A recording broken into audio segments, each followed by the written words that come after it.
Welcome to my channel. La música suave de la lujosa fiesta de gala se apagó de repente, dando paso a un silencio sepulcral mientras todas las miradas de desprecio se clavaban en mi ropa vieja. Mi consuegro, el padre de mi yerno, se acercó con aire arrogante y se burló en voz alta delante de cientos de invitados. ¿No pudo comprarse un vestido más elegante? ¿O quiere que le regalemos algo de dinero? Dolida, me volví hacia mi hija, esperando que me defendiera, pero ella solo sonrió y dijo: Por favor, sean comprensivos. Me quedé sola en medio de la multitud, con mi autoestima pisoteada bajo los tacones de los ricos. Soy Soledad, tengo 55 años, y la historia que estoy a punto de contarte es la prueba de que a veces la persona más poderosa en la sala no es la que lleva más joyas, sino la que tiene el corazón más grande. Al mirar atrás, me doy cuenta de que, para empezar, una mujer de campo con manos ásperas y llenas de callos, como yo, no debería haber aparecido en el vestíbulo del hotel más espléndido de la Ciudad de México. Lo único que recuerdo de ese momento es la deslumbrante luz de los candelabros de cristal que colgaban del techo alto, el tintineo de las copas de vidrio y el murmullo de las risas, mezclado con el fuerte olor a perfume. Me ajusté con fuerza el rebozo gris ceniza. Era el único escudo que me protegía. A una anciana de 55 años con las manos ásperas y callosas de la alfarería, de las miradas penetrantes y frías como cuchillos de la alta sociedad. No debería haber venido aquí, pero Ximena, mi hija, me lo había suplicado. Hoy era la fiesta de aniversario de la fusión de la empresa de la familia Montoya, mis consuegros.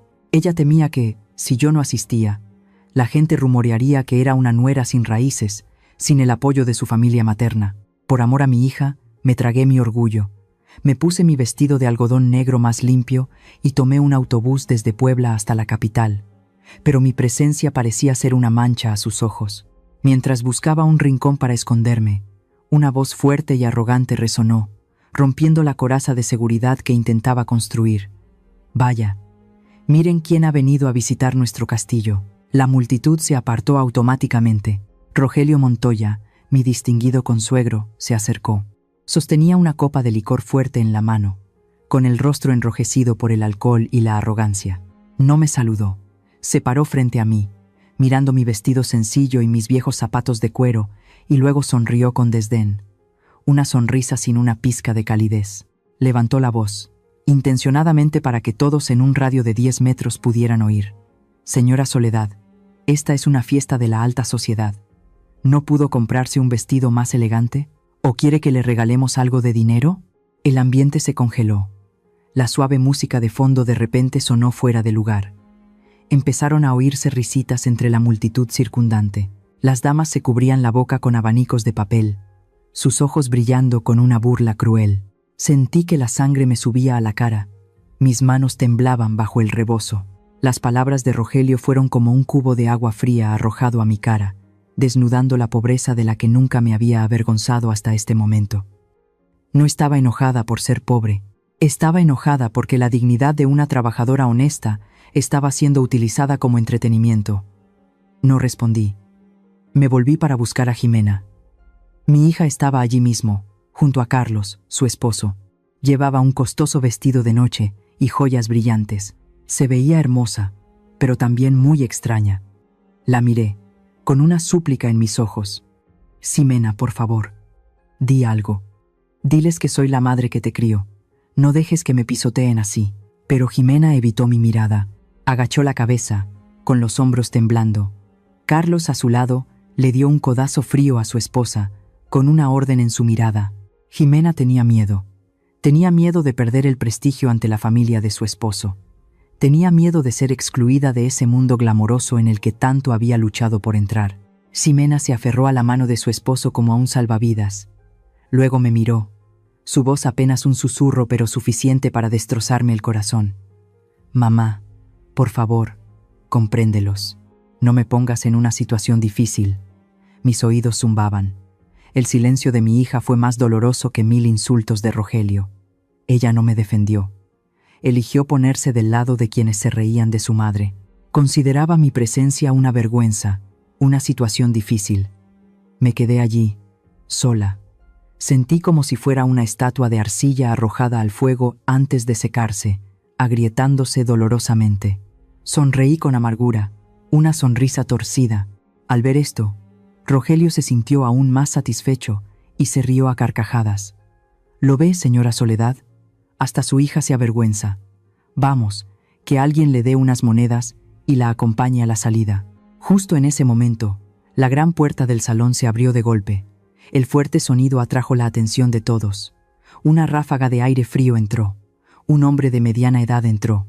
Vestía un traje oscuro. Era alto e imponente como una montaña. No miró a nadie, ni se detuvo para saludos sociales.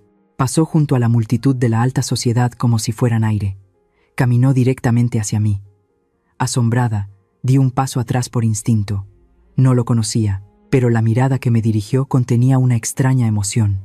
Ante los ojos atónitos de cientos de personas, ese hombre poderoso se detuvo frente a mí. Una anciana vestida humildemente hizo una reverencia muy profunda, una reverencia tan respetuosa que era casi una veneración. Luego, levantó lentamente la cabeza, se dio la vuelta bruscamente, mirando directamente a Rogelio Montoya y a toda la familia política que estaba petrificada. Su voz resonó, grave y firme, llena de una ira inmensa. ¿Se atreven a tratarla así? Todo el salón quedó en silencio. El espacio estaba tan quieto que se podía oír el latido del corazón. La familia Montoya palideció. A Rogelio se le cayó la copa de la mano. El sonido del cristal rompiéndose en el suelo de mármol fue estridente. Todas las miradas se centraron en mí y en el hombre desconocido. Pero extrañamente, en ese momento en que el tiempo pareció detenerse, mi mente ya no estaba allí.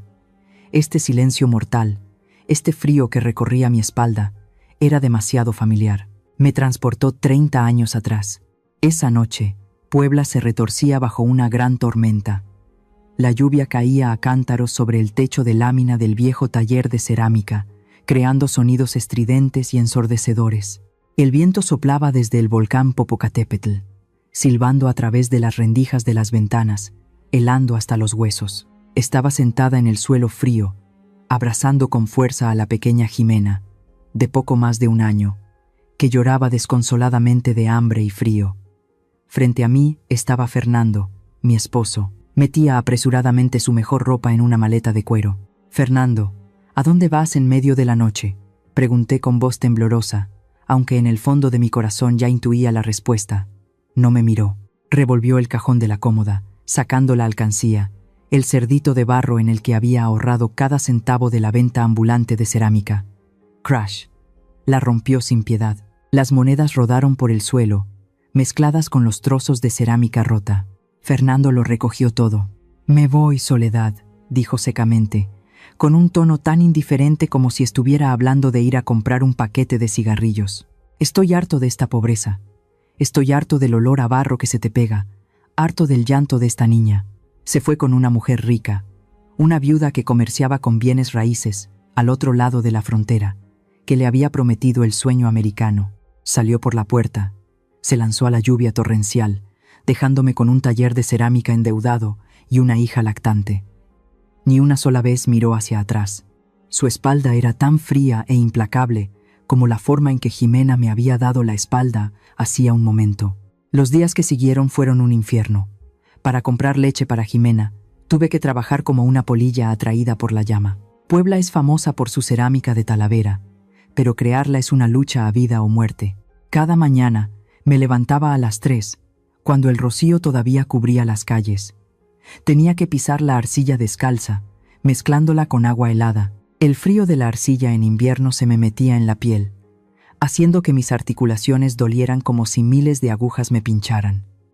Mis manos que mi madre una vez elogió por ser suaves, ahora estaban agrietadas. La sangre brotaba de las grietas, mezclándose con el gris de la arcilla y el esmalte. Algunos días, la sangre fluía tanto que tenía que envolverlas con vendas, apretar los dientes por el dolor para seguir moldeando la cerámica en el torno. Cada vasija que tomaba forma estaba literalmente empapada de mi sudor y mi sangre.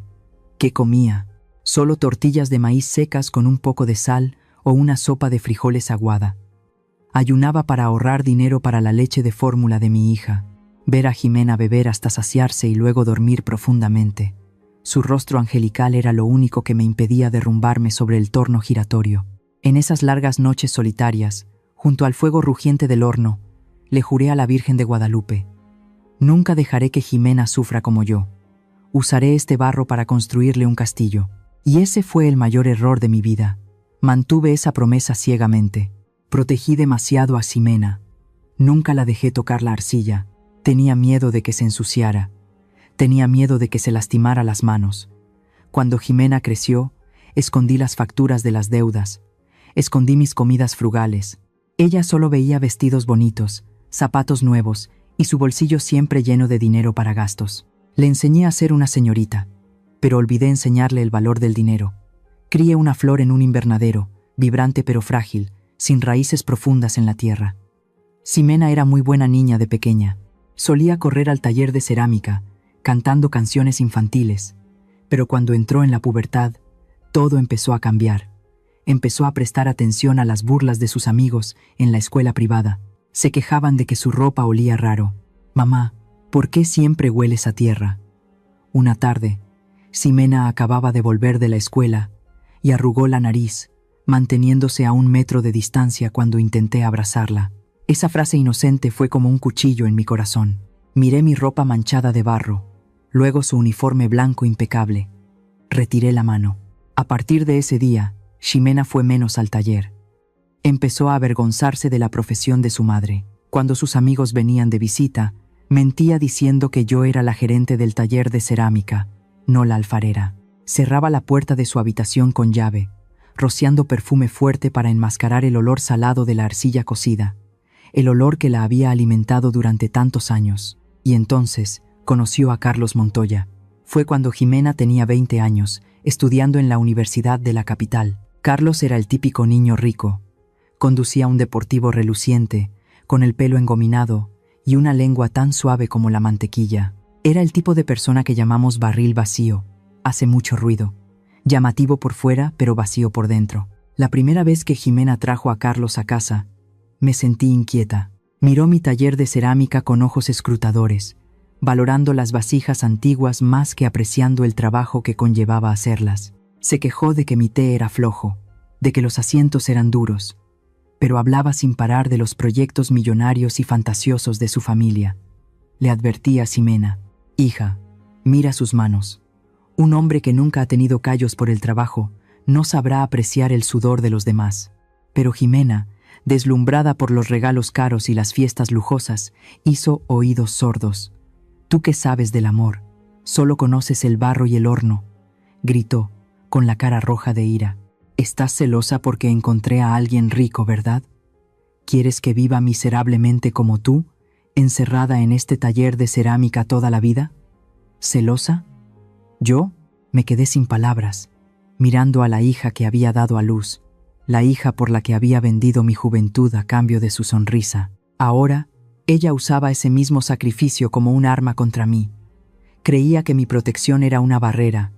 Mi preocupación era egoísmo. Ximena se lanzó al matrimonio con Carlos como una polilla a la llama, dejando atrás las advertencias de su anciana madre.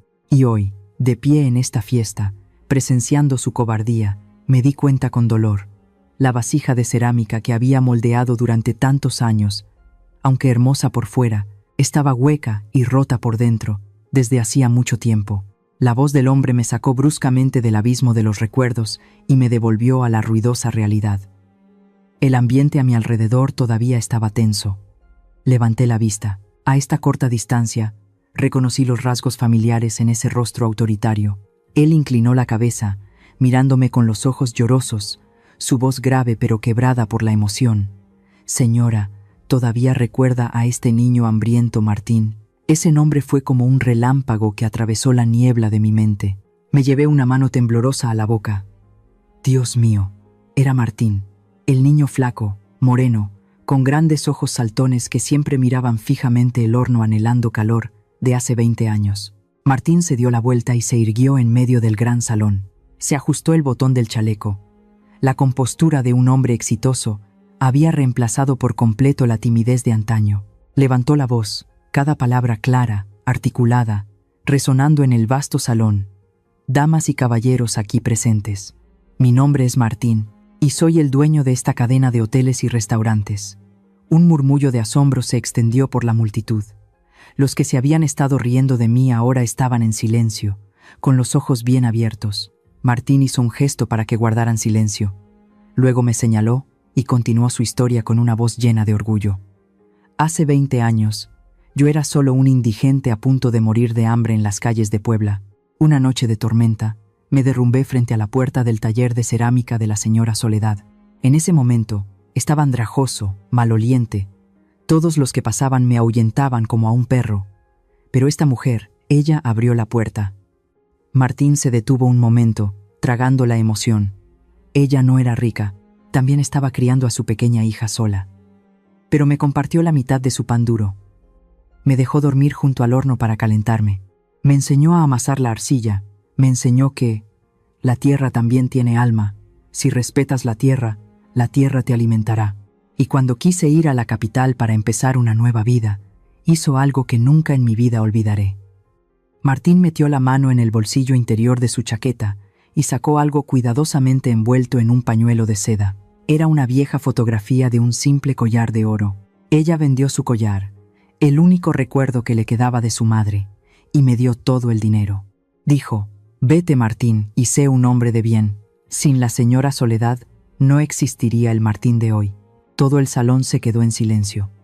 Se oyeron los sollozos de algunas mujeres. Me quedé allí, con lágrimas calientes corriendo por mis mejillas.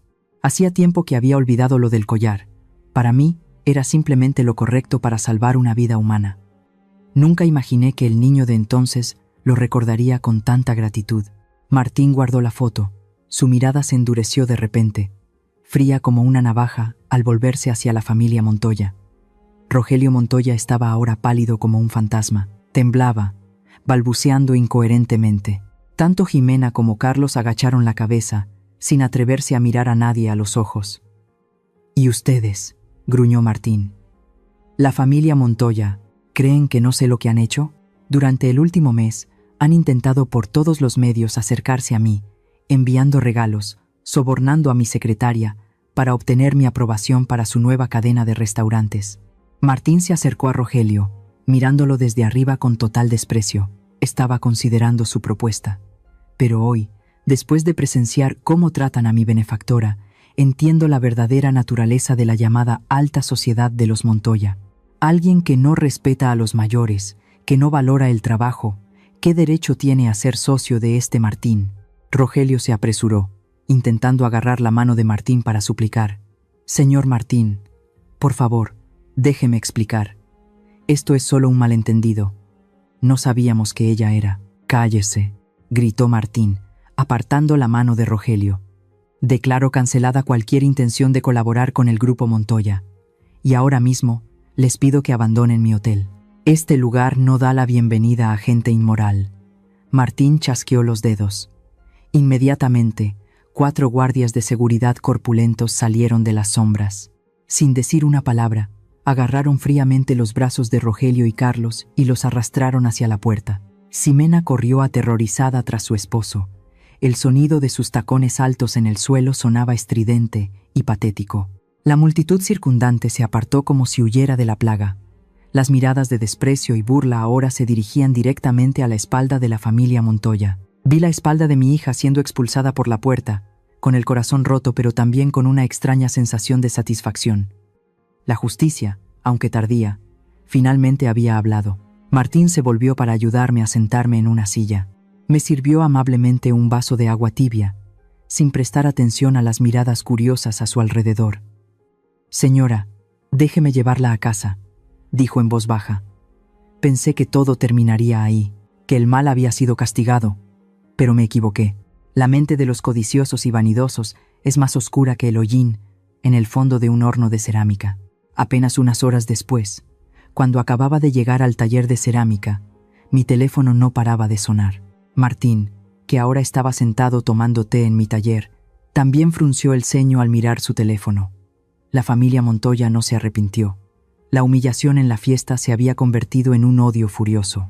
Sabían que no podían salvar el contrato, así que decidieron derribarlo todo para salvar un poco de su falso honor. En las redes sociales, comenzaron a aparecer y a difundirse a una velocidad vertiginosa una serie de publicaciones de cuentas anónimas. Sus titulares eran rojos, sensacionalistas y maliciosos.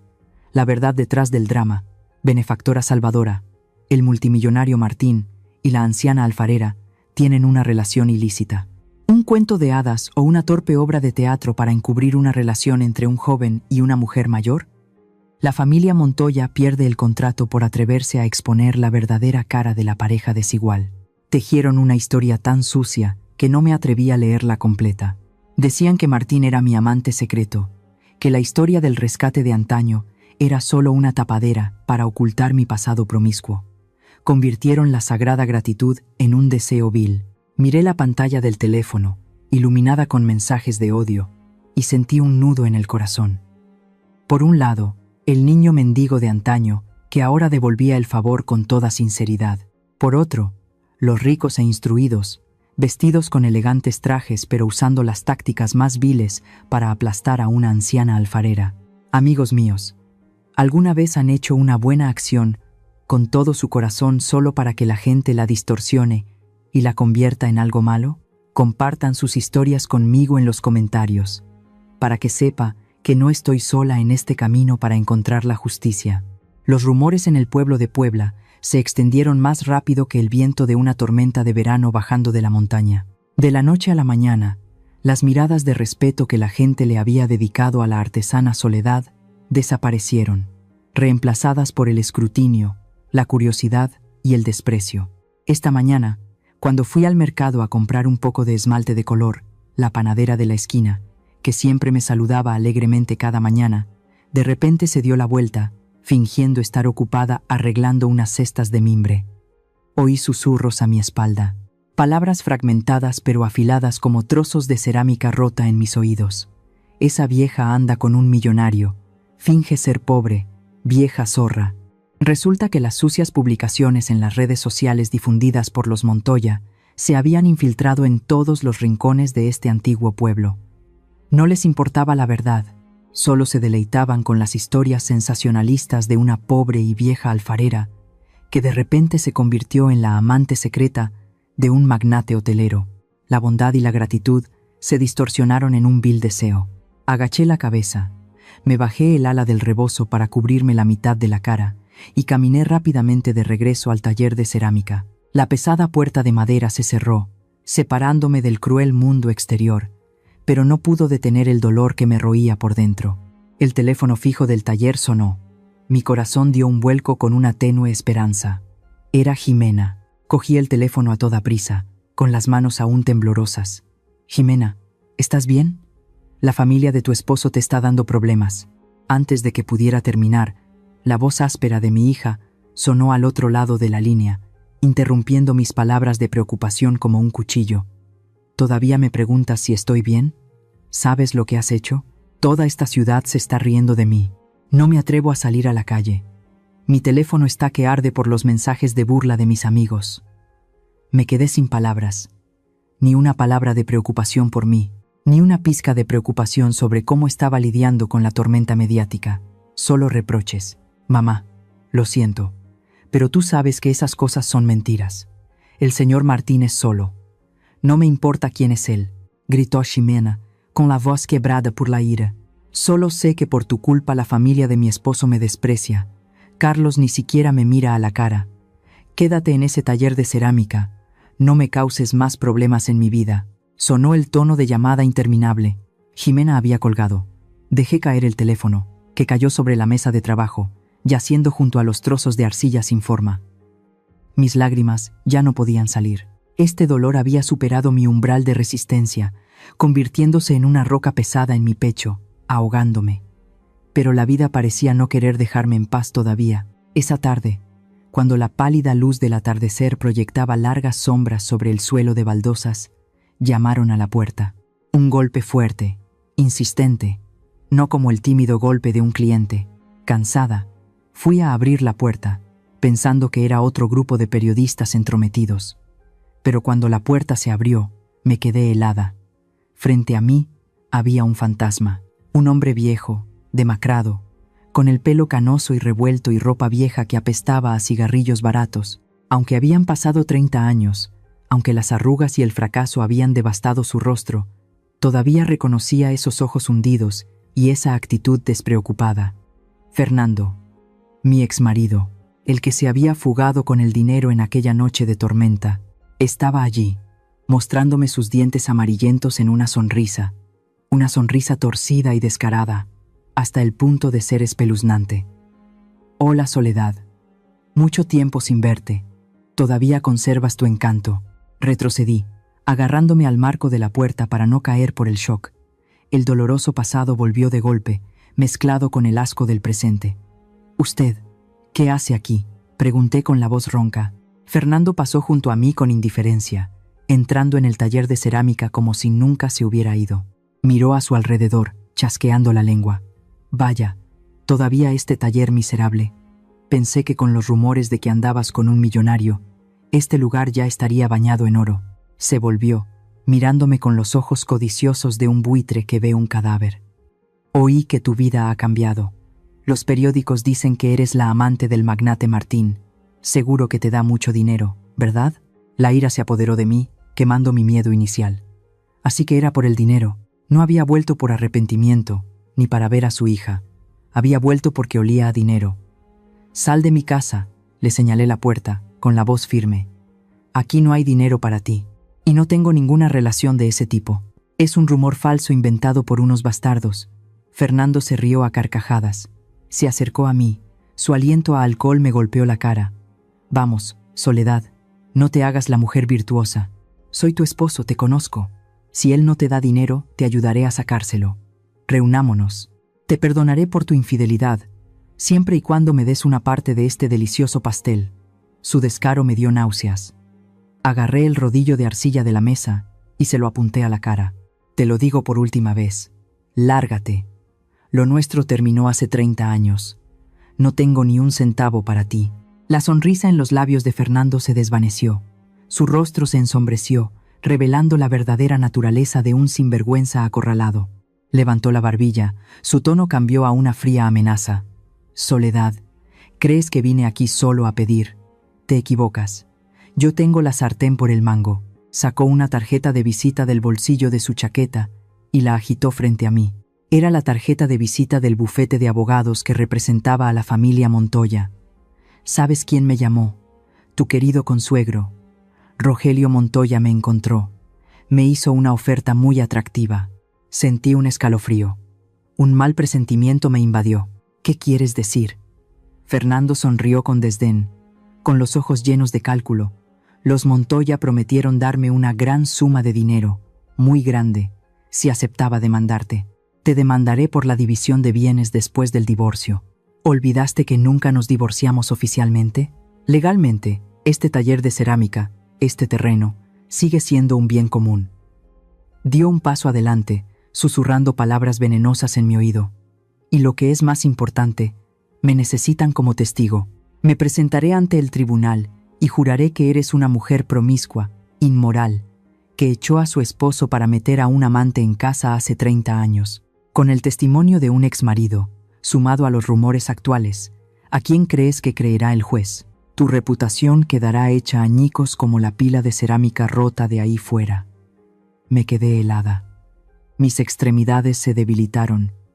Una conspiración demasiado siniestra. La familia Montoya no solo quería difamarme en línea, sino que también querían usar a Fernando, el fantasma de mi pasado, para despojarme legalmente de mis bienes y mi honor. Querían acorralarme. Fernando vio mi rostro pálido y me dio una palmada en el hombro, con aire de suficiencia. «Estás en una posición débil, Soledad. Por un lado, un exmarido, por otro, una familia política rica. No puedes luchar contra ellos. Piénsalo bien. Si accedes a darme dinero, podría ser un poco más indulgente. Pero si sigues siendo terca». Dejó la frase en el aire, mirando mis preciadas vasijas de cerámica con una mirada destructiva, y luego se dio la vuelta y salió por la puerta. «Te doy una noche para pensar, mañana, o el dinero, o una citación judicial». El sonido de sus pasos se desvaneció, mezclándose con el silbido del viento exterior, Me quedé paralizada en medio del frío taller de cerámica, sintiendo como si me hubieran arrojado un cubo de agua hirviendo y luego me hubieran metido en una cámara frigorífica. Mi hija me dio la espalda. Mi exmarido volvió para chantajearme. Mis consuegros conspiraban para robarme mis bienes. Miré las fotos de mis padres en el pequeño altar de la esquina del taller. Nunca me había sentido tan sola y desesperada. Al día siguiente, el cielo de Puebla estaba tan gris como el agua de lavar los pinceles. No abrí el taller de cerámica. Me senté encogida en una vieja silla de madera, con los ojos fijos en la pantalla del pequeño televisor de la esquina. En la pantalla, se transmitía en vivo una conferencia de prensa desde la sala de conferencias del Grupo Montoya. Los flashes de las cámaras parpadeaban sin cesar como relámpagos que anuncian una tormenta. Estaban sentados allí, una larga fila de personas de aspecto respetable. Rogelio Montoya, su abogado, Fernando y Ximena. Fernando, mi infiel esposo, se había despojado de su aspecto desaliñado de ayer. Le habían puesto un traje limpio pero un poco grande, lo que lo hacía parecer aún más demacrado y patético. Estaba interpretando el papel más importante de su vida frente a docenas de cámaras. Damas y caballeros, sollozó Fernando, llevándose un pañuelo a los ojos para secar sus lágrimas de cocodrilo. Soy el hombre más desafortunado del mundo. Hace 30 años, no me fui. Me echaron. Fue mi cruel esposa Soledad quien me echó de casa sin piedad en medio de una noche de tormenta, solo porque me despreciaba por ser pobre, por no ganar tanto dinero como su joven amante. Señaló una foto ampliada de Martín en la pantalla de proyección. Ella me fue infiel, me engañó, y ahora, ella y ese multimillonario se están riendo de mi sufrimiento. Apreté los reposabrazos de la silla, mis uñas se clavaron en la madera áspera. Esas descaradas mentiras salieron de su boca tan fluidamente como si las hubiera practicado 1000 veces. Los reporteros de abajo murmuraron, tomando notas afanosamente. No sabían que el amante del que hablaba Fernando, hace 30 años, era solo un niño mendigo flaco. El abogado de la familia Montoya, un hombre con ojos afilados como navajas, se levantó para continuar. Sostenía en alto un grueso expediente. Damas y caballeros, mi cliente, el señor Fernando, es víctima de una sofisticada apropiación de bienes. Como nunca se divorciaron oficialmente, todos los bienes actuales de la señora Soledad, incluido el taller de cerámica de Talavera en Puebla, son bienes comunes. Esta mañana hemos presentado oficialmente una demanda ante el tribunal. Solicitamos el embargo de todos los bienes de la señora Soledad por bienes en disputa, para evitar que los transfiera a su amante. Mi corazón pareció detenerse. ¿Embargar el taller de cerámica? No era solo tierra, no era solo un horno. Era mi sudor, mi sangre, toda mi vida. Era donde crié a Ximena, donde honraba a mis padres.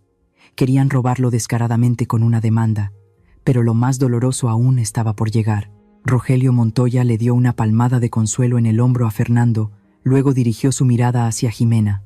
Mi hija estaba sentada al final de la mesa, con la cabeza gacha, retorciéndose las manos. Parecía pequeña y asustada. «Y aquí», dijo Rogelio. Su voz bajó a un tono comprensivo. «Mi nuera, Ximena, la hija biológica de la señora Soledad, será un testigo vivo de esta verdad. Vamos, Ximena, cuéntales a todos». La cámara hizo un primer plano del pálido rostro de Ximena. Contuve la respiración, acercándome a la pantalla del televisor. «No, Ximena, no lo hagas. Tú sabes la verdad. Sabes cómo es tu padre. No traiciones a tu madre». Ximena levantó la vista. Sus ojos vacilaron, evitando las cámaras. Pero luego, tal vez por el codazo disimulado de Carlos sentado justo detrás de ella, o por el miedo a ser rechazada por la familia de su esposo, abrió la boca. Su voz temblaba, pero cada palabra era cruelmente clara. Mi papá Fernando tiene razón». Ximena tragó saliva. Su voz se quebró, pero continuó. «Mi mamá, ella cambió desde que conoció al señor Martín.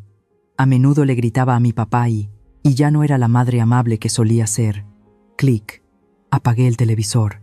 La habitación se sumió en la oscuridad. El silencio me envolvió, pesado como una tonelada de roca sobre mi pecho. No grité. No rompí nada. Simplemente me senté allí, inmóvil. El dolor había superado mi umbral de resistencia, dejándome paralizada. Migia, la niña que había cuidado como un tesoro, la niña por la que habría pasado hambre para comprarle un vestido bonito, ahora estaba de pie frente a todo México, acusando falsamente a su propia madre de adulterio y robo de bienes. Vendió el honor de su madre a cambio de la paz en esa falsa familia aristocrática. Prefería ser una hermosa muñeca de porcelana en el gabinete de los Montoya que la hija de una alfarera con las manos en el barro. Brum, brum. El sonido de un motor de motocicleta sonó afuera, rompiendo el silencio mortal. Luego, golpes insistentes en la puerta. ¡Correo! Una citación del tribunal. Arrastré los pies hasta la puerta. El cartero me miró con lástima, me entregó un sobre blanco con el sello rojo del Tribunal Civil y se fue apresuradamente como si temiera contagiarse de mala suerte. Sostuve el sobre en mi mano. Era ligero, pero sentía como si estuviera cargando una enorme vasija de cerámica llena de lágrimas. Rompí el sobre. Citación. Demanda de división de bienes. Solicitud de embargo del taller de cerámica. Y al final del formulario, en la lista de testigos, vi un nombre familiar. Jimena Montoya. Me desplomé en el suelo frío de baldosas del taller de cerámica. A mi alrededor había estantes de madera llenos de vasijas y platos esperando ser horneados. El olor a tierra húmeda me llenó las fosas nasales, el aroma familiar que me había sustentado durante tantos años. Ahora de repente se sentía amargo. En ese momento de profundo dolor, ya no sentía miedo. Mis lágrimas se habían secado desde que Jimena habló en la televisión. Algo más estaba surgiendo dentro de mí. Era caliente e intenso, como el fuego que se enciende en el horno, esperando el momento de estallar para cocer la arcilla. Sosteniendo la citación en mi mano, no lloré por miedo a perder mis bienes, sino por la firma de mi hija. A mi edad, cerca de la tumba, ningún dolor desgarra el alma como la traición de un ser querido. ¿Alguno de ustedes ha experimentado alguna vez la sensación de ser apuñalado por la espalda por las personas que más aman? ¿De pie en la encrucijada entre el amor maternal y la autoestima? ¿Qué debo hacer? Denme un consejo, una palabra de aliento en los comentarios de abajo. Esa noche, me senté en la oscuridad del taller de cerámica, rodeada de un silencio espeluznante. La citación del tribunal yacía sobre la mesa, blanca y fría, como una sentencia de muerte anunciada. El teléfono sonó. Era Martín. Su voz era apresurada y llena de preocupación. «Señora, he visto las noticias. Esos bastardos de los Montoya están jugando sucio. No se preocupe, tengo el mejor equipo de abogados de la Ciudad de México. Estoy dispuesto a gastar lo que sea necesario para callarlos, para hundir a esa familia con contrademandas. Solo tiene que dar el visto bueno». La preocupación de Martín calentó un poco mi corazón en esta fría noche de invierno. Pero sabía que usar dinero para luchar contra el dinero, usar el poder para luchar contra el poder, no me haría diferente a ellos. Y lo que es más importante, el honor de una mujer difamada por su esposo e hija no puede limpiarse solo con cheques bancarios. Respiré hondo.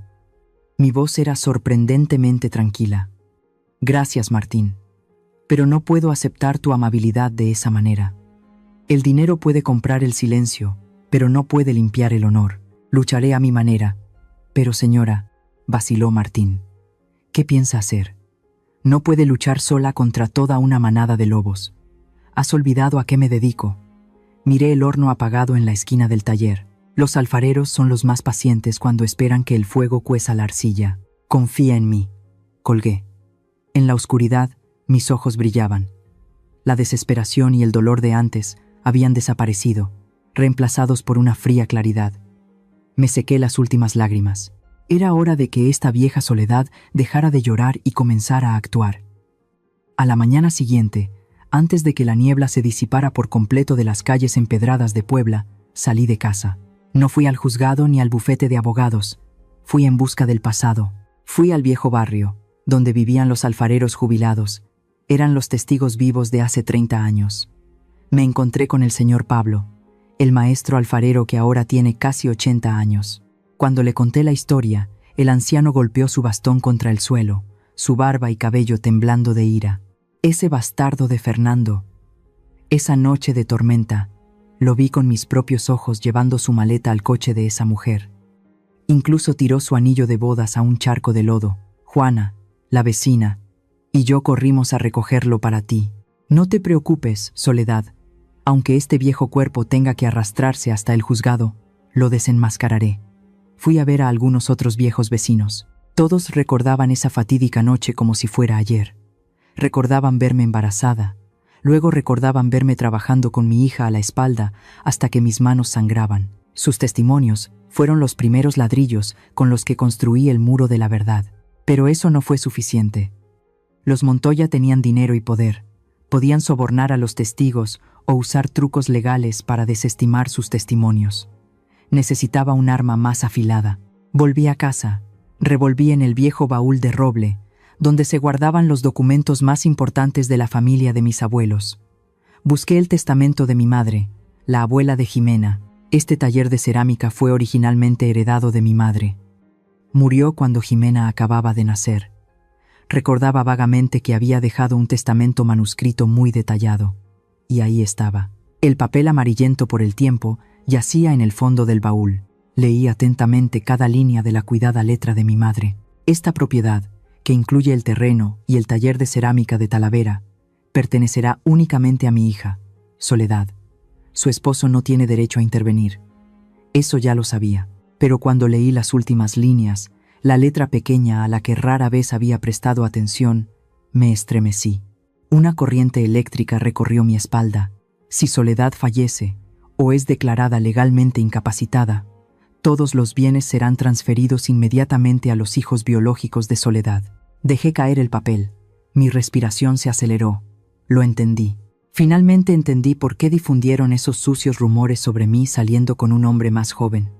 ¿Por qué dejaron que Fernando me acusara de ser promiscua, inmoral, incluso mentalmente inestable por dejar a mi esposo por un amante? Su objetivo no era solo dividir los bienes según la ley de divorcio. Querían demostrar que estaba legalmente incapacitada o que no era moralmente apta para administrar los bienes. Entonces, según esta cláusula del testamento, el taller de cerámica pasaría automáticamente a Jimena. ¿Y Jimena? Era débil, sumisa y completamente manipulada por Carlos. Si los bienes pasaban a manos de Jimena, Carlos solo necesitaría engatusarla o amenazarla un poco, y ella firmaría los papeles para transferir o vender este taller de cerámica para pagar las deudas de la familia de su esposo. Querían tragarse todo el taller de cerámica, no solo la mitad. Miré el baúl de madera. No tenía cerradura, y recordé. Las veces que Carlos y Ximena vinieron de visita, Carlos solía merodear por esta zona, fingiendo admirar las antigüedades. Quizás había leído este testamento hace mucho tiempo, o peor aún, la propia Jimena se lo había contado ingenuamente. La indignación me subió por la garganta, amarga. Me consideraban un peón en su tablero de ajedrez codicioso. Se aprovecharon de mi amor maternal, incluso del último deseo de mi madre, para su propio beneficio. Pero habían olvidado una cosa. Ya no era la Soledad sumisa de antes. Era una alfarera, y sabía cómo controlar el fuego. Si querían jugar juegos mentales, les mostraría lo que es un maestro de la paciencia. Doblé el testamento. Lo metí en el bolsillo de mi blusa, cerca de mi pecho. Mi mente comenzó a trazar un plan audaz. Usaría su propia codicia como una trampa para atraparlos a todos. Saqué mi teléfono, marqué el número de Jimena, respiré hondo, modulando mi voz. Ya no era firme, ya no era fuerte. Dejé que mi voz temblara, quebrada, como una anciana agotada que se había rendido. «Hola, Jimena, ¿eres tú?», dije, con una tos falsa. Hubo un momento de silencio al otro lado de la línea. Luego la voz de Jimena sonó, vacilante. «Mamá, ¿por qué me llamas? Te dije que no me molestaras». Lo sé. La interrumpí, mi voz quebrada por los sollozos. «Estoy muy cansada, Ximena. Ya no soporto la opinión pública. Soy vieja. No puedo luchar contra tu padre y tu familia política. ¿Qué quieres decir?». La voz de Jimena cambió ligeramente, como si hubiera puesto el altavoz para que alguien más escuchara. Supuse que Carlos estaba a su lado. Quiero terminar todo esto en paz», dije lentamente, como si sopesara cada palabra. «No quiero ir a juicio. Tengo mucho miedo. Dile a Carlos y al señor Rogelio que acepto negociar». Oí susurros al otro lado de la línea. Seguramente estaban encantados. El pez había picado el anzuelo.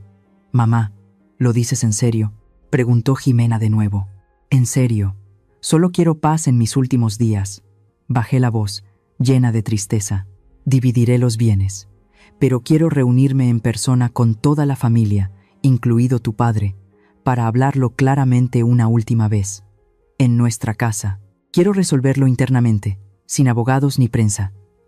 Claro, por supuesto, mamá. Esta vez fue la voz de Carlos la que intervino, sin poder ocultar su entusiasmo.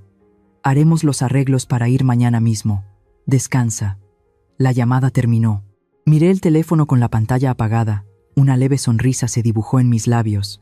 Una sonrisa fría que nunca antes había aparecido en mi rostro.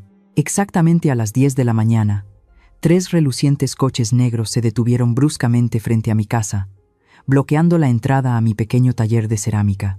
Los motores se apagaron, dejando un pesado silencio sobre la pequeña calle de Puebla. Estaba sentada en la vieja silla de madera en medio del salón, con las manos en el regazo, dejándolas temblar ligeramente a propósito.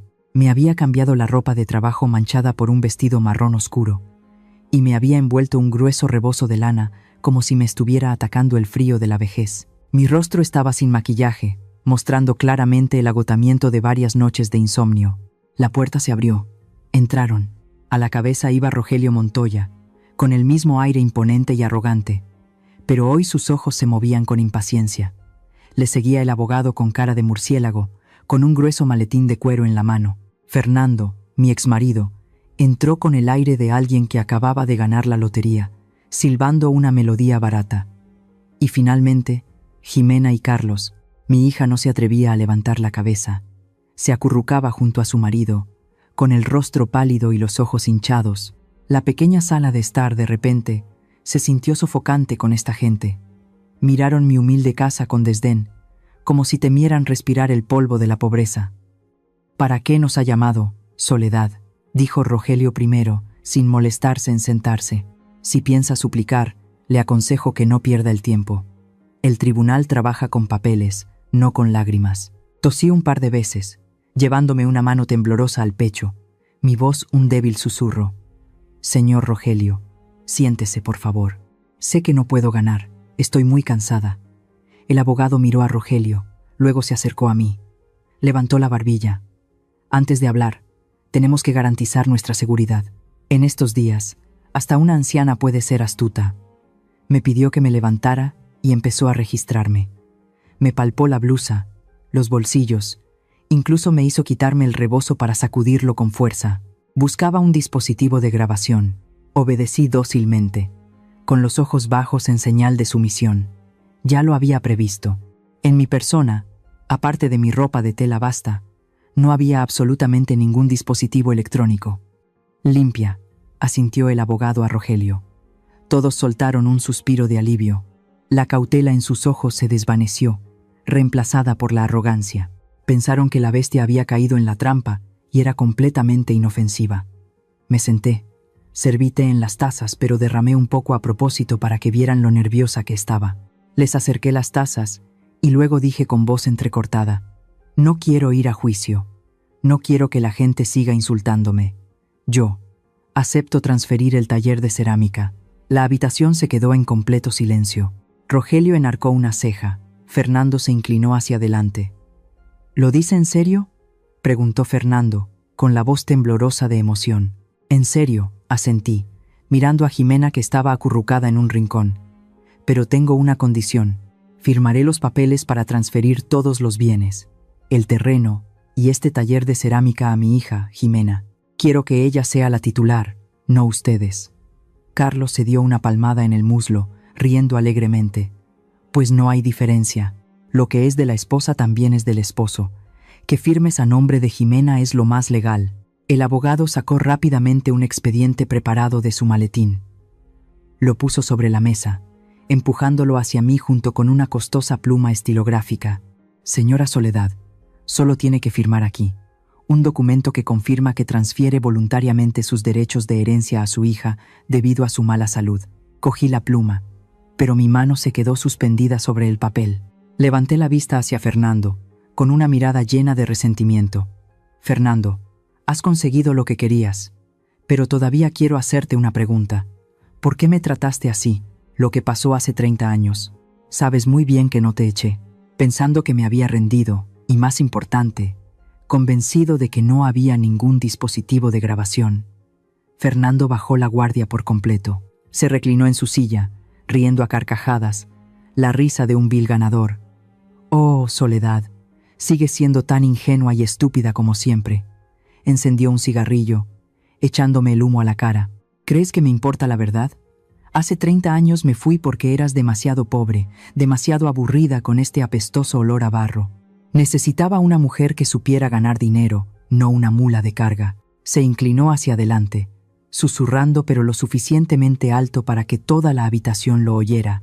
Y para que lo sepas, no volví porque te extrañara a ti o a nuestra hija. Le debo una enorme cantidad de dinero a unos mafiosos en un casino de la frontera. Si no pago, me matarán. Los Montoya prometieron darme el 20% del valor de este taller si les ayudaba a representar la obra del esposo traicionado. Un precio demasiado bueno por vender a una vieja esposa, ¿verdad? Ximena levantó la cabeza de golpe, mirando fijamente a su padre biológico.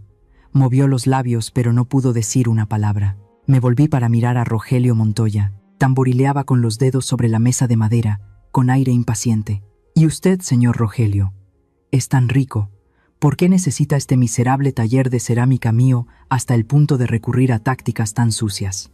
Rogelio sonrió con desdén, tomó un sorbo de té y luego lo dejó con una mueca. Rico. Eso es solo una fachada, señora Soledad. Levantó la barbilla, con un tono lleno de desprecio. Mi empresa está ahogada en deudas con el banco, a punto de quebrar. Necesito dinero en efectivo urgentemente. Este taller de cerámica suyo está en un terreno de oro. Venderlo salvará mi puesto de presidente. Miró alrededor del taller de cerámica, sus ojos brillando con una codicia extrema.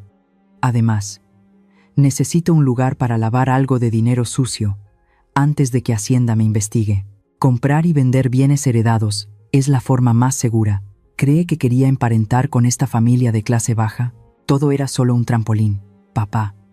El grito de dolor de Ximena rompió la atmósfera triunfante de los hombres. Se levantó de un salto. Todo su cuerpo temblaba violentamente. Miró a su suegro, luego a su padre biológico, y finalmente a Carlos, su esposo, que mantenía la cabeza gacha evitando la mirada de su esposa. Resulta que Carlos también lo sabía. Todos lo sabían. Solo Ximena era el peón ciego, utilizada para que ellos destrozaran a su propia madre. Ustedes me engañaron, sollozó Ximena, con lágrimas corriendo por su rostro. Papá Fernando, dijiste que volvías porque querías reunir a la familia. Papá Rogelio, dijiste que querías ayudar a mi mamá a administrar mejor sus bienes. Resulta que solo querían vender el taller de cerámica para pagar deudas y lavar dinero. Cállate, Ximena, le gritó Carlos a su esposa, tirando de su brazo para que se sentara. ¿Tú qué sabes? Si no tenemos dinero, acabaremos en la calle. Siéntate y deja que tu mamá firme. Me senté allí, presenciando todo. El asco me subió por la garganta como ácido. Las máscaras glamorosas habían caído, revelando los horribles rostros de los demonios.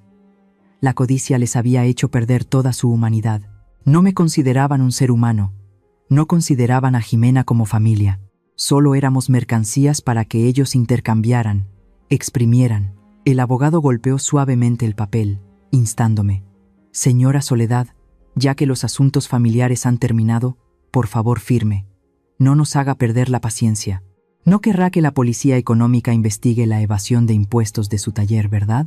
Por supuesto, son registros falsos que yo creé, pero son suficientes para meterla en la cárcel.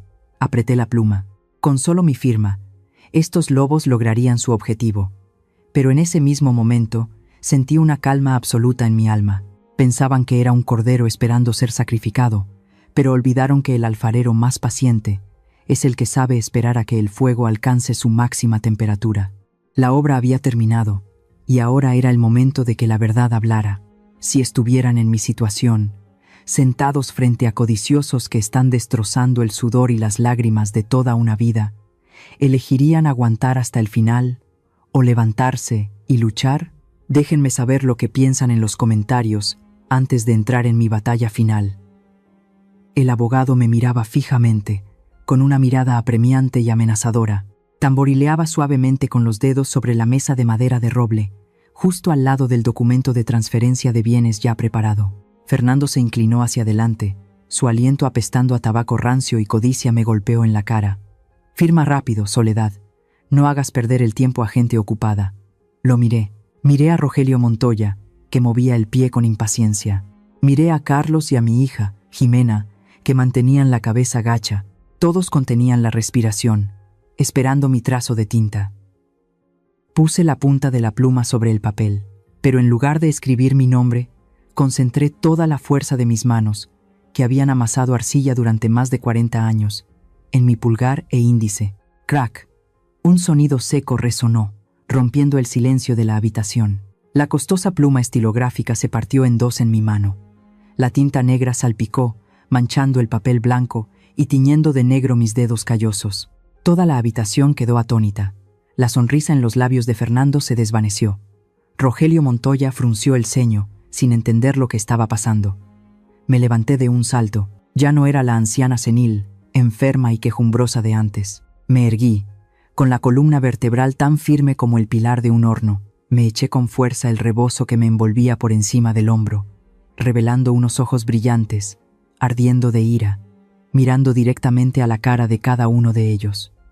«Usted, ¿qué demonios está haciendo?», balbuceó el abogado, retrocediendo un paso ante mi repentina compostura. Tiré los 2 trozos de la pluma rota sobre la mesa, justo delante de Rogelio. El sonido del plástico duro golpeando la madera fue estridente. Hago lo que un verdadero alfarero debe hacer con los productos defectuosos. Mi voz resonó, firme y clara, sin rastro de temblor. Romperlos. Está loca. Rogelio golpeó la mesa y se levantó, con la cara roja. ¿Cree que puede salirse con la suya haciendo un berrinche aquí? Si no firma, la llevaremos a los tribunales y lo perderá todo de todos modos. Me reí.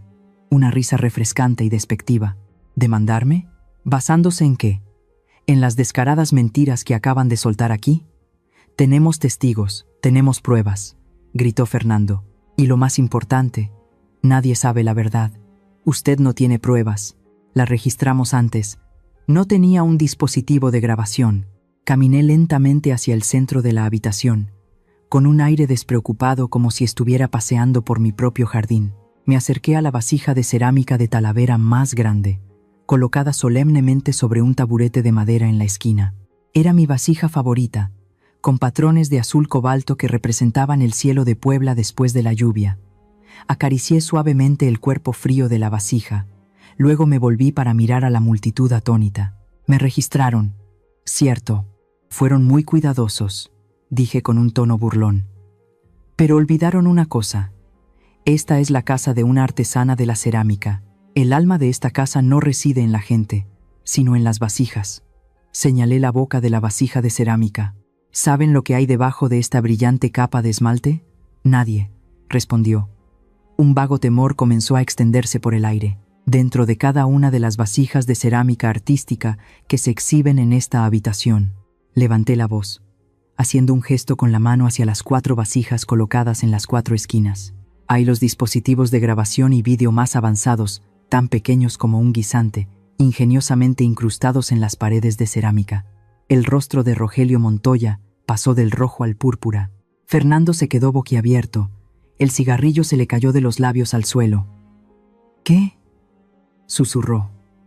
Toda la conversación que acabamos de tener, cada una de sus sucias confesiones, la historia del lavado de dinero de Rogelio, la inminente quiebra de su empresa, las deudas de juego de Fernando con la mafia, su conspiración para estafarme y difamarme. Hice una pausa, disfrutando del momento en que el horror se apoderaba de sus rostros. Todo, sin omitir una sola palabra, ha sido transmitido en vivo al bufete de abogados del señor Martín y al Departamento de Policía Económica de la Ciudad de México. Vieja zorra. Rogelio Montoya rugió como una bestia herida. Perdió la cabeza. La falsa elegancia de la alta sociedad desapareció por completo. Se abalanzó sobre mí, con los ojos inyectados en sangre y las manos levantadas para estrangularme. «Te mataré. Destrozaré este lugar», Jimena gritó de miedo. Carlos se quedó paralizado. No retrocedí. Me quedé quieta, mirándolo fijamente mientras se abalanzaba sobre mí. No tenía miedo, porque sabía que la justicia estaba justo detrás de esa puerta. ¡Bam! La puerta de madera del taller de cerámica fue derribada con violencia antes de que las manos de Rogelio pudieran tocarme. «Policía», Todos quietos, manos arriba, docenas de policías armados irrumpieron en la pequeña habitación. Los gritos, el sonido de las botas claveteadas en el suelo, el chasquido de las armas crearon una escena caótica pero imponente. Rogelio Montoya se detuvo en seco. Se volvió para mirar los cañones de las armas que le apuntaban directamente. Lentamente bajó las manos, con el rostro contorsionado por la desesperación. Un alto oficial de policía se acercó, con una orden de arresto en la mano. Leyó en voz alta, con voz firme: Rogelio Montoya está arrestado por conspiración para cometer fraude, evasión de impuestos y lavado de dinero. Tenemos pruebas suficientes de la grabación en vivo. Clic. Las frías esposas se cerraron tras la espalda de Rogelio. Agachó la cabeza, despojado de toda su imponente presencia de presidente de un conglomerado. En la otra esquina, Fernando intentaba escabullirse por la ventana, pero dos policías lo atraparon rápidamente, inmovilizándolo en el suelo polvoriento. «Suéltenme, no he hecho nada, solo soy un exmarido que visita a su esposa», gritó Fernando, luchando en vano. Fernando Sánchez está arrestado por fraude y tiene una orden de arresto por deudas de juego ilegales, anunció fríamente el oficial. El sonido de las esposas volvió a sonar. Clic. Ese sonido nítido era más dulce que cualquier música que hubiera oído nunca. El abogado con cara de murciélago temblaba en un rincón, con las manos en alto en señal de rendición, sudando profusamente. Sabía que su carrera había terminado. Martín entró desde afuera, miró por encima a la gente que estaba siendo detenida, luego se dirigió directamente hacia mí. Me miró con preocupación.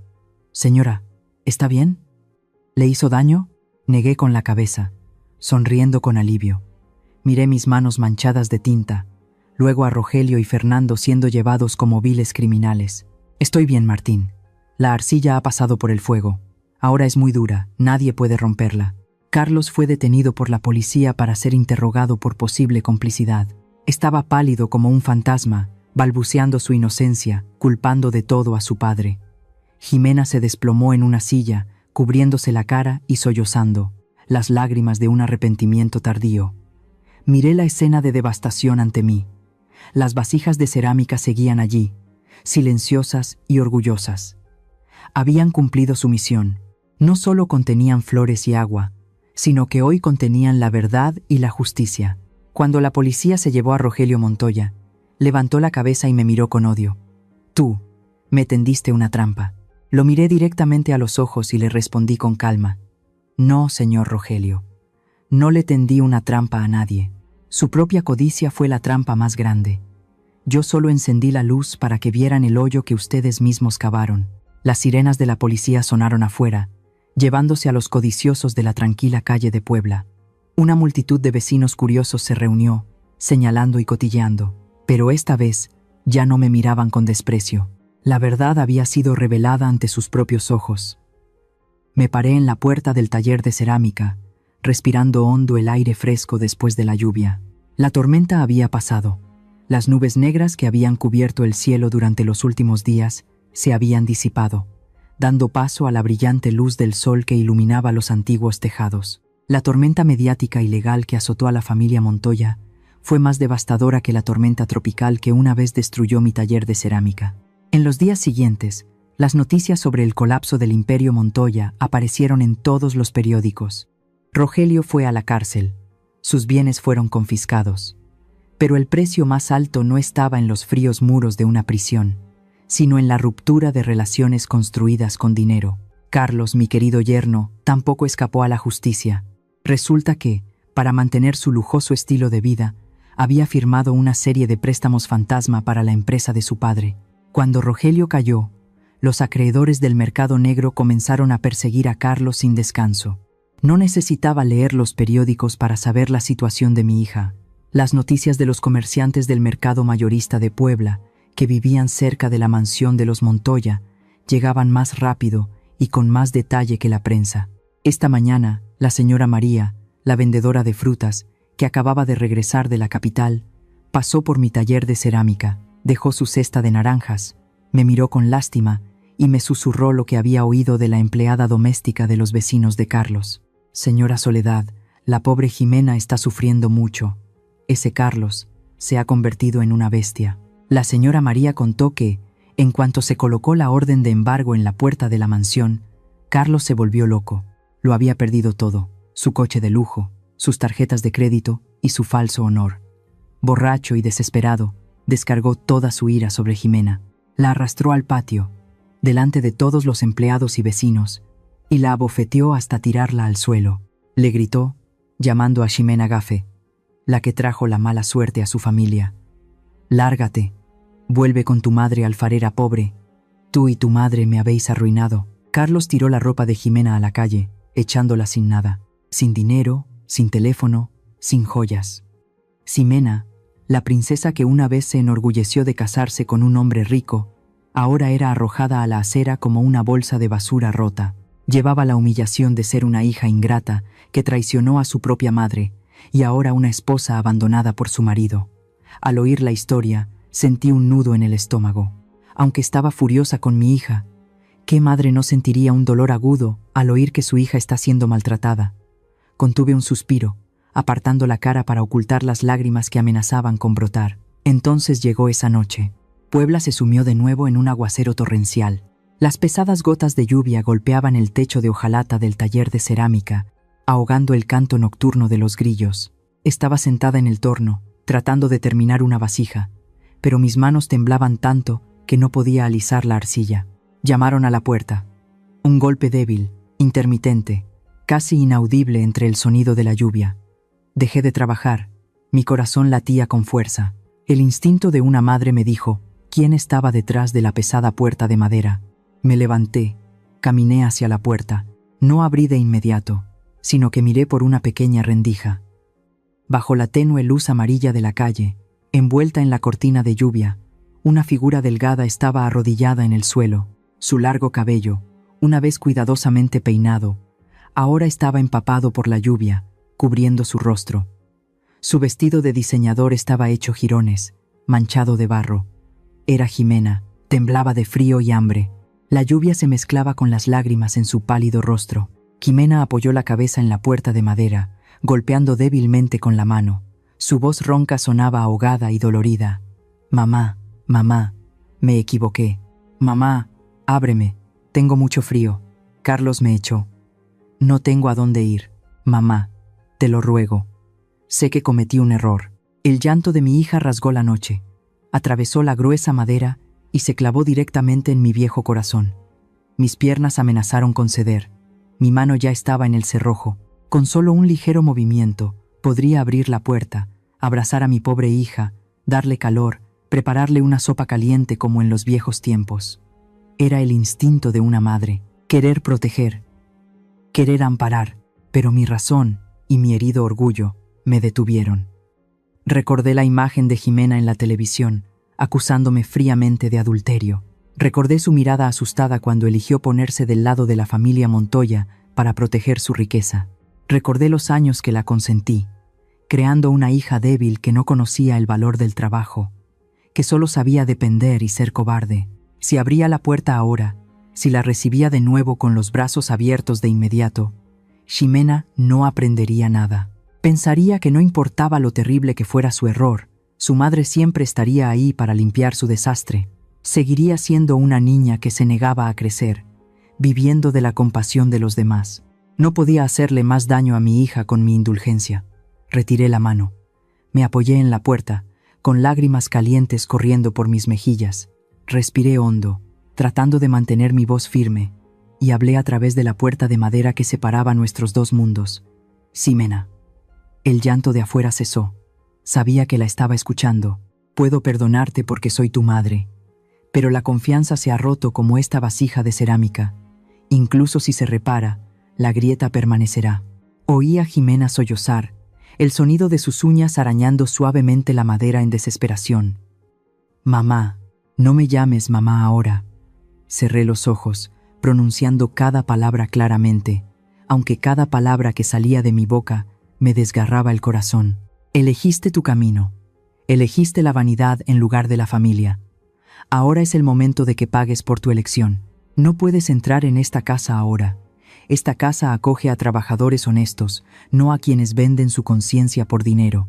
Tienes que trabajar, ganarte la vida para entender el valor del dinero. Cuando te encuentres a ti misma, entonces vuelve.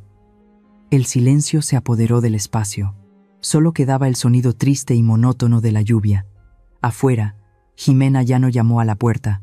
Oí su largo sollozo, luego el sonido de sus pasos chapoteando en el suelo empapado, alejándose cada vez más. Se había ido. Me deslicé y me senté justo detrás de la puerta, abrazándome el pecho, llorando en silencio. Echar a mi hija en una noche de tormenta, el corazón de una madre duele más que un cuchillo. Pero sabía que esta era la lección más necesaria, y también la más cruel, que la vida me obligaba a enseñarle. Para convertirse en cerámica fina, la arcilla debe soportar un fuego de 1000 grados. Para madurar, una persona debe atravesar la tormenta con sus propios pies. Ha pasado un año desde aquella fatídica noche de tormenta. Hoy el cielo de Puebla está claro y azul, sin una sola nube. El sol dorado baila sobre las bugambillas de color rosa púrpura que cuelgan frente a la puerta del taller de cerámica. La pesada puerta de madera que fue testigo de tantas tragedias ahora está siempre abierta, dando la bienvenida a risas y charlas animadas. El viejo y destartalado taller de cerámica ya no existe. En su lugar hay un espacio espacioso y limpio, con un techo de tejas rojas y baldosas limpias. Un gran letrero de madera colgado en la entrada lleva la inscripción: Centro de Conservación Cultural de la Cerámica de Talavera, el hogar de Soledad. Martín cumplió su promesa. No solo me ayudó a renovar el taller, sino que también invirtió para convertirlo en un centro de formación profesional gratuito para niños de la calle. Me sequé las manos en el delantal, sonriendo al ver a los niños cubiertos de barro en los nuevos tornos. Eran huérfanos, abandonados, igual que Martín hace 20 años. Vi en sus ojos el anhelo de ser amados y reconocidos. Señora Soledad, mire el cuenco que hice. Me mostró un niño flaco su producto deforme pero sincero. Muy bien, Pablo, le revolví el pelo al niño. Pero tienes que ser más paciente. La arcilla también tiene su temperamento. No la fuerces, síguela. No solo les enseñé a hacer cerámica, sino también a ser personas. Que las manos sucias de barro no significan un alma sucia. Que el valor de una persona reside en su trabajo, no en la ropa que viste. El domingo por la tarde, mi pequeña cocina se llenó del rico aroma del tradicional pollo en mole, el plato más elaborado de Puebla con sus sabores picantes, amargos, dulces y salados de chiles y chocolate. Estaba poniendo la mesa.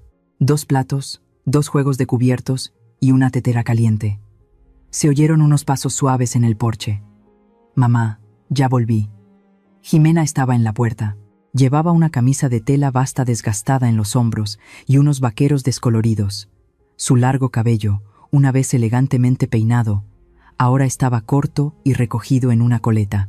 Su rostro ya no estaba cubierto por una gruesa capa de maquillaje, revelando algunas pecas y una piel bronceada por el sol y el viento. Pero sus ojos eran diferentes, más tranquilos, más profundos, ya no se dejaban llevar por la vanidad. Ximena puso una bolsa de conchas de pan dulce sobre la mesa. Acabo de cobrar mi salario semanal de la fábrica textil. Te compré esto para el desayuno. Ximena ahora trabajaba como obrera en una fábrica textil en las afueras de la ciudad. Alquilaba una pequeña habitación, apenas lo suficientemente grande para una cama individual y una pequeña estufa de gas. Trabajaba 12 horas al día. Sus manos de señorita ahora estaban callosas, llenas de arañazos de los hilos, pero eran los callos de la libertad. Miré la bolsa de pan, luego a mi hija. Mi corazón se ablandó. Lávate las manos y ven a comer. El mole ya está listo. La comida transcurrió en silencio, pero no en un silencio sofocante de distancia, sino en un silencio de comprensión. De vez en cuando, le servía un trozo de pollo. Ximena agachaba la cabeza para comer, ocultando una lágrima que caía en su plato de arroz. Nuestra relación es como una vasija de cerámica rota que se está reparando poco a poco. La grieta sigue ahí, áspera y visible. No intentamos ocultarla, sino que la aceptamos como parte de nuestra historia, un recordatorio de los errores pasados para no volver a cometerlos. Ximena todavía no se ha mudado de nuevo conmigo. Dice que quiere mantenerse por sus propios medios un poco más, hasta que sienta que realmente merece entrar por esa puerta como una hija devota, no como una fracasada que busca refugio. Respeto su decisión. Al atardecer, cuando el sol poniente teñía de rojo las cimas de los volcanes en la distancia, me senté en el torno de alfarería del porche, saboreando una taza de té caliente. A mi lado estaba Martín. No llevaba traje, solo un jersey fino, con un aire relajado y tranquilo. No hablamos mucho del pasado, ni de grandes negocios. Simplemente nos sentamos allí, admirando el patio de baldosas lleno de flores y escuchando el canto de los pájaros. «Señora», llamó suavemente Martín, levantando su taza de té, «¿cómo encuentra la vida ahora?» Puse mi mano sobre el trozo de arcilla que giraba suavemente bajo mi mano. La arcilla era suave, fresca, tomando forma obedientemente como yo quería. «Tranquila, Martín», sonreí, la sonrisa más aliviada de mi vida. Para que la arcilla se convierta en cerámica fina, debe pasar por un fuego de 1000 grados. Para que una persona madure, debe atravesar la tormenta. La tormenta ha pasado. Ahora es el momento de que la cerámica salga del horno. Martín asintió, mirándome con un profundo respeto, un sentimiento de compañerismo que trascendía el amor romántico mundano que la gente había inventado. Éramos dos personas que habíamos sido arrastradas por la vida al barro, pero que habíamos derretido nuestro propio dolor para volvernos más fuertes. Miré el cielo que se oscurecía a un tono púrpura. Otro día había pasado, y sabía que mañana el sol volvería a salir.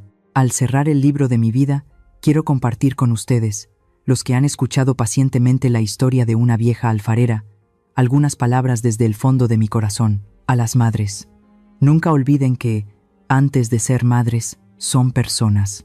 No se sacrifiquen hasta el punto de perderse a sí mismas. La sobreprotección no es amor, sino un veneno que priva a sus hijos de la capacidad de sobrevivir. Mantengan sus propios límites, sus propios ahorros y, lo más importante, su autoestima. No dejen que nadie, ni siquiera sus propios hijos, pisotee su dignidad. Una madre feliz y autónoma es la que puede criar hijos felices. A los hijos, la familia que formas es el futuro, pero la familia de origen es la raíz. No den la espalda a quienes les dieron la vida por perseguir valores superficiales o por miedo a perder el prestigio ante los demás. Sus padres pueden ser sencillos, pueden ser pobres, pero son el único lugar en el mundo donde serán amados incondicionalmente. Cuando cortan sus raíces, el árbol de su vida, por muy grande que sea, pronto se marchitará ante la tormenta. Equilibren el amor. No dejen que la balanza se incline hacia el dinero. Sobre la codicia y la naturaleza humana. La codicia es como un fuego que lo consume todo, desde la conciencia hasta el afecto familiar. La familia Montoya y mi exmarido tenían dinero, tenían estatus, pero eran pobres de carácter. El egoísmo los convirtió en demonios, dispuestos a devorar incluso a los de su propia especie. Recuerden, lo que se construye sobre mentiras y engaños se derrumbará tan rápido como un castillo de arena ante las olas. Solo la sinceridad y la bondad son los bienes más duraderos. Y finalmente, para aquellos que están a punto de casarse, fíjense en cómo su pareja trata a los más débiles, a sus padres y al camarero. No se dejen deslumbrar por los anillos de diamantes o las promesas vacías. Elijan a alguien que valore el trabajo, que esté agradecido por el pasado y que se atreva a defenderlos ante la injusticia. No sean como mi hija, que eligió una fachada glamorosa solo para encontrar un interior hueco. La vida es muy justa, cosechas lo que siembras. Vive de tal manera que cuando te mires en el espejo, no tengas que agachar la cabeza ante ti mismo. Los nombres y lugares de la historia que acaban de escuchar han sido cambiados para proteger la identidad de los involucrados. Compartimos esta historia no para juzgar a nadie, sino con la esperanza de que alguien en algún lugar se detenga y reflexione. ¿Cuántas madres están sufriendo en silencio en sus propios hogares? Honestamente me pregunto, si estuvieran en mi situación, ¿qué harían? ¿Se quedarían en silencio para mantener la paz, o alzarían la voz y lucharían por recuperar su voz? Me encantaría escuchar sus opiniones sobre esta historia en mi canal, o cualquier sugerencia que pueda ayudarnos a mejorar nuestro contenido. Dios siempre bendice a los valientes, y realmente creo que el coraje nos llevará a días mejores. Ahora mismo, dejaré las 2 historias más populares del canal en la pantalla final. Creo que los sorprenderán. Gracias por quedarse conmigo hasta este momento. Si esta historia les ha llegado al corazón, denle a me gusta, suscríbanse al canal y activen la campana de notificaciones para no perderse lo que está por venir.